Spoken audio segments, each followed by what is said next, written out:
கைகளில் ஏற்கனவே உங்களுக்கு மாண்புமிகு கல்வி அமைச்சர் அவர்கள் உங்களுக்கு வழங்கப்பட்டுள்ளது. என்ன தேர்வு பார்த்தீங்கன்னா ஒரு 9 நாள் மட்டும்தான் இருக்கு. மற்ற பாடங்களுக்கெல்லாம் செய்முறை தேர்வு இருக்கு, எளிமையாக பாஸ் பண்ணிடலாம். ஆனால் மேத்ஸ் மட்டும்தான் நமக்கு கொஞ்சம் சிரமமான பாடம். டெய்லி உட்காந்து மேத்ஸ் பார்க்கணும். ஒரு சில கணிதத்தில் பின்தங்கி நிலைமையில் இருக்கீங்க, அவங்க எப்படி பாஸ் பண்ணணும் அப்படிங்கிற ஒரு சில டிப்ஸ் மட்டும் நான் உங்களுக்கு சொல்றேன். அப்படியே மாணவர்கள் கொஞ்சம் அமைதியா கிட்டத்தட்ட புக்கில் இருந்து புக் பேக்ல மொத்தமாக 255 கேள்விகள் தான் நமக்கு இருக்கு. ஃபர்ஸ்ட் வாலியம் செகண்ட் வாலியம் ரெண்டுமே சேர்ந்து 255 கேள்விகள் இருக்கு. அதிலிருந்து நமக்கு ஒரு 14 அல்லது 15 கேள்விகள் டைரக்டா புக்கில் இருந்து வந்துடும். ஒரு 6 கேள்வி அல்லது 5 கேள்வி மட்டும்தான் நமக்கு இன்டீரியராக வரும். இந்த ஒரு மதிப்பெண் கேள்வி முழு மதிப்பெண் எடுக்க மாணவர்கள் என்ன செய்யணும்னா, இந்த புதிய புக்கு வந்து கிட்டத்தட்ட ஒரு 20 எக்ஸாம் நடந்திருக்குது. அந்த 20 எக்ஸாமுடைய கொஸ்டின் பேப்பரையும் எடுத்து டெய்லி அந்த கொஸ்டின் பேப்பரை நீங்கள் ப்ராக்டிஸ் பண்ணாலே ஒரு மதிப்பெண் 20க்கு 20 வாங்கிடலாம். பழைய கொஸ்டின் எடுத்துக்கங்க. அந்த கொஸ்டினில் இருக்கக்கூடிய ஒரு மதிப்பெண் கேள்விகளை டெய்லி ஒரு முறை கிட்டத்தட்ட மனப்பாட லெவலுக்கு கொண்டு வந்துடணும். ஏன்னா மாதிரிலாம் இல்லை, ஒரு மதிப்பெண் செஞ்சாலே ஒரு 5 மார்க் கேள்வி செய்கிற அளவுக்கு இருக்கக்கூடிய கேள்விகள். ஒரு சில கேள்விகள் மட்டும்தான் டைரெக்டாக இருக்கும். அப்போ நீ ஒரு சென்டம் வாங்கணும்னு நினைக்கிறவங்க பெரும்பாலும் 99 வர்றதுக்கு காரணமே அதான். ஒரு மதிப்பெண் கேள்வியில் ஏதாவது ஒரு மிஸ்டேக் பண்ணிடுறீங்க. ஸோ நீ ஒரு மார்க் கேள்வியில் இம்பார்ட்டன்ஸ் கொடுத்தீங்கன்னா தான் பழைய கொஸ்டின் இந்த புதிய புத்தகம் வந்த பிறகு கிட்டத்தட்ட ஒரு 20-24 கொஸ்டின்ஸ் வந்திருக்குது.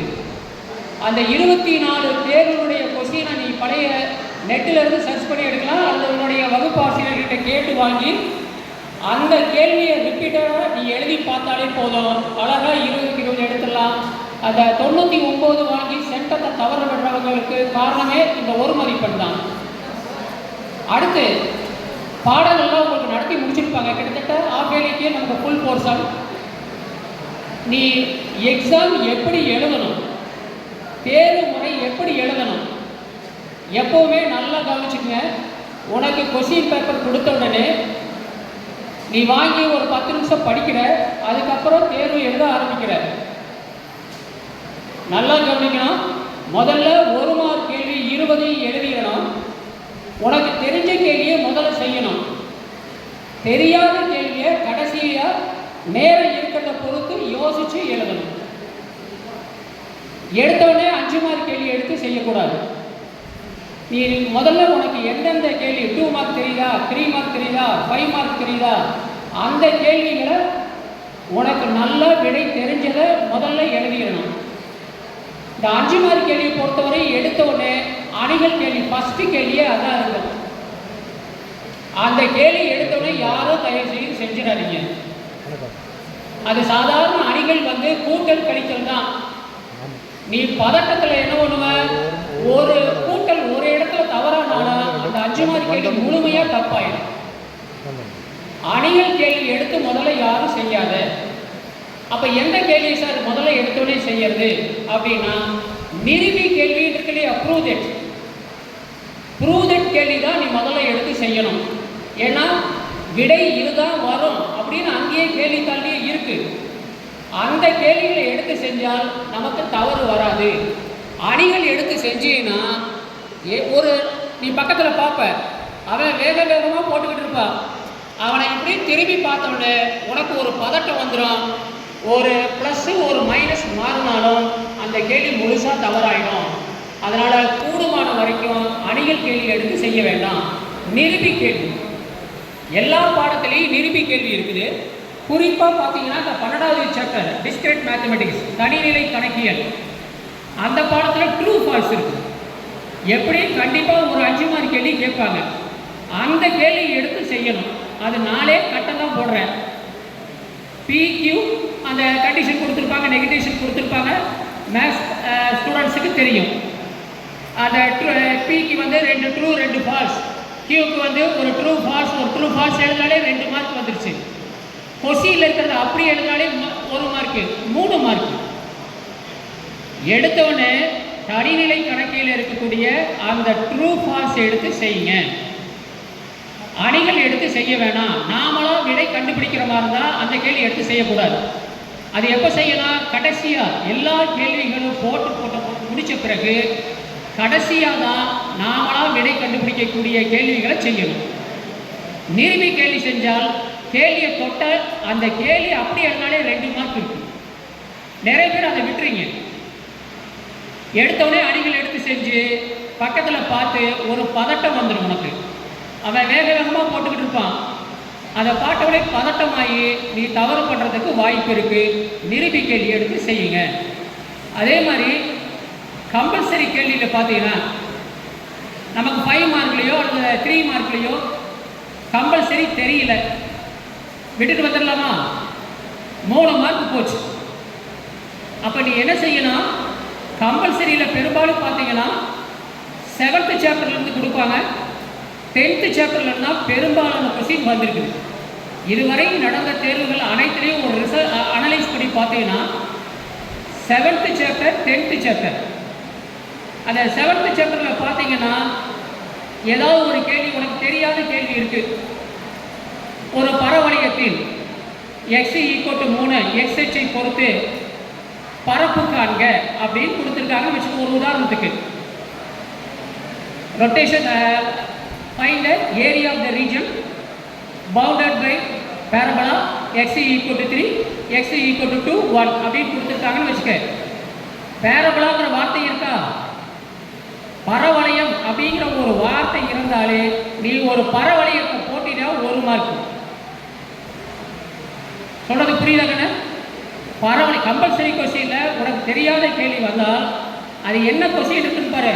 இப்போ 7th சாப்டரில் ஒரு கூம்பு இருக்குது. ஒரு உப்பு கொட்டுறாங்க.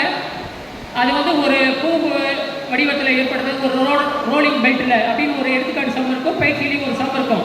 ஒரு நீர்நிலை தொட்டியானது தலைகளாய் கவிழ்த்து வைக்கப்பட்ட ஒரு கூம்பு வடிவில் உள்ளது. ஒவ்வொரு வினாடியும் அதில் தண்ணீர் இவ்வளோ அளவு வருது அப்படின்னு கொடுத்துருப்பாங்க. நமக்கு கூம்புங்கிற வார்த்தை இருக்கா? அப்போ ஒரு கூம்பு தலைகளாய் கவிழ்த்து போய் கொடுத்தோன்னா கூம்பை தலைகளாக படம் ஒன்று போடு, 1 மார்க்கு. கூம்பின் கன அளவு நீ 10th படிச்சிருப்ப. கூம்பினுடைய கன அளவு என்ன? 1/3 πr². அதை எழுது 1 மார்க். அப்போ 2 மார்க் வந்துருச்சா? தெரியலேன்னு எந்த கேள்வியும் விடாத.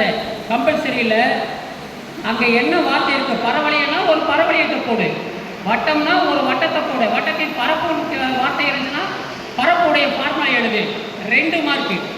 நீ தெரியாமல் 5 மார்க் விட்டுறாத. இந்த 3 மார்க் 2 மார்க்கில் கம்பல்சரி கொஸ்டினில் தெரியாத கேள்வி இருந்தால் 10th அதே மாதிரி தான். தெரியாத கேள்வி இருந்தால் படம் கம்பல்சரி போடணும். படத்துக்கு 1 மார்க். கீ எல்லாரும் பார்த்துருக்கீங்களா? உங்களுடைய கணித ஆசிரியர் எல்லாருக்கும் கீ கொடுத்துருப்பாங்க.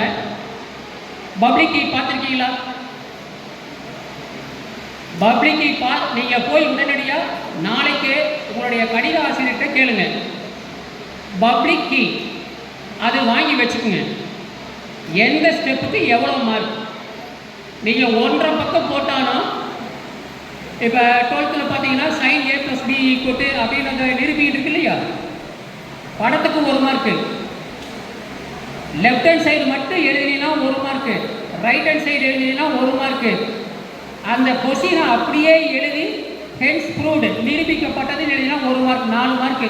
நீ படிக்கவே வேணாம்.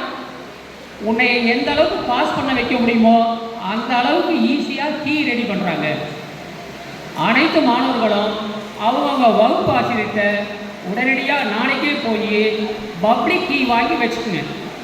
அந்த கீ படி தான் திருத்துவாங்க. அந்த ஸ்டெப்புக்கு தான் மார்க்கு. தேவையில்லாமல் எழுதினீங்கன்னா அது வேஸ்ட்டு. மேக்ஸை பொறுத்த வரைக்கும் கீ படி தான் மார்க்கு. ஃபார்முலா, படம், ஆன்சர் 3 மார்க்கு. நடுவில் எழுதக்கூடிய அந்த ஸ்டெப்பு நீ படத்தை போட்டுட்டு ஓ என்பது ஓரளவு வர முடிய வட்டத்தின் மையம் இந்த கதைக்கெல்லாம் மார்க்கு கிடையாது.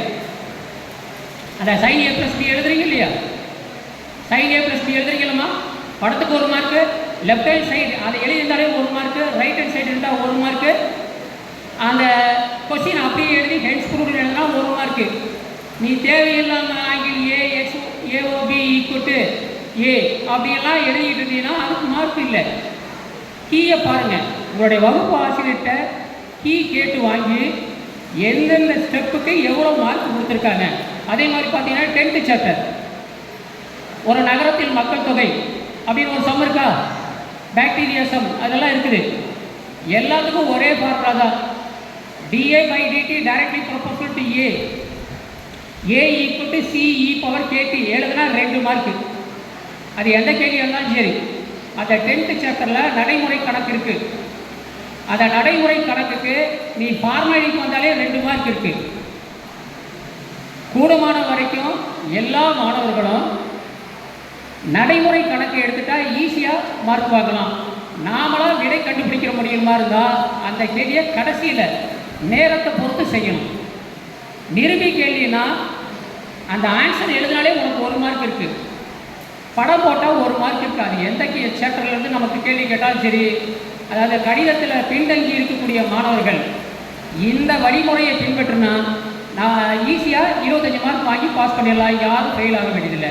அதே மாதிரி அதிக மார்க் வாங்குறவங்க 90, 95 வாங்குறவங்க சென்டம் வாங்கணும்னா 1 மார்க் கேள்வி நல்லா கான்சன்ட்ரேட் பண்ணணும். பழைய கொஸ்டின்ஸ் எடுத்து அதில் என்னென்ன ஒன் வேர்டு கேட்டிருக்காங்க, ஒவ்வொரு கொஸ்டின்லேயும் 5 அல்லது 6 கேள்விகள் புக்குக்குள்ளே இருந்து கேட்பாங்க. ஒவ்வொரு இதுலேயும் பார்த்தீங்கன்னா கிட்டத்தட்ட ஒரு 30 கொஸ்டின் 40 கொஸ்டின் தான் திரும்ப திரும்ப வந்துக்கிட்டு இருக்கும். அந்த கேள்விகளுக்கு இம்பார்ட்டன்ஸ் கொடுத்து நீங்கள் ஒழுங்காக படித்தாலே மேத்ஸில் சென்டம் வாங்கலாம். அந்த ஸ்லோ லேர்னர்ஸு நான் சொன்ன மாதிரி நடைமுறை கணக்கு நல்லா செஞ்சு வச்சுருக்கணும், நல்லா படிச்சிருக்கணும். படம், ஃபார்முலா, ஆன்சர். அதே மாதிரி ட்ரூ ஃபால்ஸ் 12th சாப்டரில் டிஸ்கிரீட் மேத்தமெட்டிக்ஸில் நிரூபின்னு கொடுத்துருப்பாங்க. நிரூபி இருக்கா, அதே மாதிரி அணிகளில் இருக்கும். சேர்ப்பு விதியை நிறைவு செய்கிறது. அது எந்த கேள்வி கேட்டிருந்தாலும் சரி. XXXன்னு ஒரு சம் இருக்கா 12th ஸ்டூடெண்ட்ஸு? X இது ஒரு அந்த விதிகளை நிறைவு செய்கிறது. சமணி பண்பு, சேர்ப்பு பண்பு, எதிர்மறை பண்பு. அந்த தலைப்பு எழுதினாலே 1 மார்க். நீ உள்ள ஒன்று எழுதாட்டாலும் பரவாயில்ல, ஹெட்டிங் எழுது 1 மார்க்கு. தேர்ஃபோர் கடைசியில் அந்த கொஸ்டின் எழுதி நிரூபிக்கப்பட்டதில் எழுது 1 மார்க்கு. நம்ம விடை எழுதலினாலும் கேள்வியிலிருந்தே 4 மார்க் வாங்கிக்கலாம். நல்லா படித்தவங்க 5 மார்க்கும், கரெக்டாக எழுதுனா 5 மதிப்பெண், சுமாராக எழுதுனவங்களுக்கு 4 மார்க்.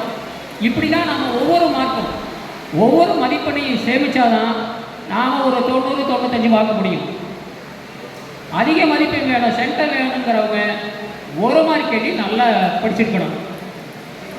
இது வரைக்கும் நீங்கள் காலாண்டு அரையாண்டு தேர்வுகளெல்லாம் உங்களுக்கு ஒரே மாதிரி கொஸ்டின் தான் இருக்கும். பக்கத்தில் 1 வேர்டு பார்த்து எழுதிடலாம், அதனால் நம்ம 1 வேர்டு படிக்க வேண்டியதில்லை அப்படின்னு யாரும் நினச்சிடாது. பப்ளிக்கில் 2 டைப் கொஸ்டின் வரும், ஏ டைப், பி டைப். கேள்விப்பட்டிருக்கீங்களா? 2 டைப் கொஸ்டின் இருக்கும். 1 வேர்டு பக்கத்தில் பார்த்து எழுதிடலாம் அப்படின்னு யாரும் வந்துடாதீங்க. ஏன்னா 1 வேர்டு மட்டும்தான் இடம் மாறி இருக்கும். மேத்ஸ், ஃபிசிக்ஸ், கெமிஸ்ட்ரி, பயாலஜி இந்த பாடங்களில் 2 டைப்பான கேள்வித்தாள் வரும். அதில் இருக்கக்கூடிய 1 மார்க் கேள்விகள் மட்டும் இடம் மாறி இருக்கும். அந்த 2 மார்க்கு, 3 மார்க், 5 மார்க் இதெல்லாம் இடம் மாறி இருக்காரு. அதே கேள்விகள் தான், அதே கேள்வி தான். இங்கே ஏ டைப்பில் 1வது கேள்வியாக இருக்கிறது, பி டைப்பில் 16வது கேள்வியாக இருக்கும். அப்படியே இடம் மாறி இருக்கும். அதனால் 1 வேர்டு பக்கத்தில் பார்த்து எழுதிடலாம், படிக்காமல் இருந்துடலாம் அப்படின்னு யாரும் மனக்கோட்டை கட்டி வந்துடாது. பக்கத்தில் பார்த்து எழுத முடியாது, ஏன்னா அவனுக்கு வேறு டைப் கொஸ்டினாக இருக்கும். ஏ டைப், பி டைப் அப்படியே மாறி மாறி வரும். அதனால் 1 வேர்டு நல்லா படித்தாதான் நீ மேத்ஸில் 100க்கு 100 வாங்க முடியும். தெரிஞ்ச கேள்வியை முதல்ல செய்ய, தெரியாத கேள்வியை வெறும் படம் மட்டும் ஒரு பரவளையம் அப்படின்னு வார்த்தை இருந்துச்சுன்னா ஒரு பரவளையத்தை போடு. ஃபார்முலா தெரியும், y² = 4ax. வட்டம் அல்லது கூம்பு இது மாதிரி ஏதாவது ஒரு வார்த்தை இருந்துச்சுன்னா கேள்வியை படி. அந்த கூம்பு படத்தை போட்டு வா, அதோடைய கன அளவு ஃபார்முலா எழுதிட்டு வா, 1 மார்க். தெரியாமல் விட்டுட்டு வர்றதுக்கு இந்த மாதிரி சின்ன சின்ன எதுனா 1 மார்க் 2 மார்க். நீ 1 மார்க் அதிகம் வாங்கினாலும் நாளைக்கு நீ இன்ஜினியரிங் காலேஜ் சேர்ற உன்னுடைய கட் ஆஃப் கிட்டத்தட்ட ஒரு 1000 பேர் முந்தி வருவேன். மேத்ஸில் 1 மார்க் வாங்கினாலும் மற்றவனை விட நீ ஒரு மதிப்பெண் அதிகமாக வாங்கினாலும் கிட்டத்தட்ட ஒரு 1000 பேர் நீ முந்தி வர்றதுக்கான வாய்ப்பும் இருக்குது கவுன்சிலிங்கில். நாளைக்கு எந்த கேள்வி ஒமிட் பண்ணக்கூடாது. சில சமயம் கேள்விகள் தவறாகவும் இருக்கும். அப்போ அந்த கேள்வியை அட்டன் பண்ணாலே ஃபுல் மார்க் கொடுக்குறாங்க. அதுக்கு தான் உங்களுடைய டீச்சர்கிட்ட கேட்க 10th இருந்தாலும் சரி, பப்ளிக்கு அனைத்து பாடங்களுக்கும் உங்களுடைய வகுப்பு ஆசிரியர்கிட்ட சொல்லி அந்த கீ பேட்டர்ன் வாங்கி வச்சுக்கிட்டிங்கன்னா எந்த ஸ்டெப்புக்கு மார்க் கொடுக்குறாங்க இதை நல்லா நீ புரிஞ்சுக்கிட்டாலே எல்லா பாடத்துலேயும் மேத்ஸுக்கு குறிப்பாக என்ன இதுதான் மார்க் கொடுத்துருக்காங்க நீயே பார்த்தீங்கனால ஒரு ஜஸ்டிஃபை பண்ணிடலாம். எந்த ஸ்டெப்புக்கு மார்க் இருக்குது அந்த ஸ்டெப்பை கரெக்டாக எழுதுனா எது எது தேவையில்லைன்னு அவங்களே கொடுத்துருப்பாங்க. இந்த வரி எல்லாம் 1 மார்க், இந்த இதுக்கு 1 மார்க்கு அப்படின்னு கொடுத்துருப்பாங்க. இதை கரெக்டாக படித்தாலே நாமளும் மேத்ஸில் செட்டம் வாங்கலாம். உங்களுடைய வகுப்பு ஆசிரியருக்கும் உங்களுடைய பள்ளி தலைமை ஆசிரியருக்கும் உங்களுடைய பெற்றோருக்கும் நீங்கள் நல்ல உயர்கல்வி படித்து மென்மேலும் வளர வாழ்த்து கூறி நன்றி கூறி விடைபெறுகிறேன். நன்றி, வணக்கம்.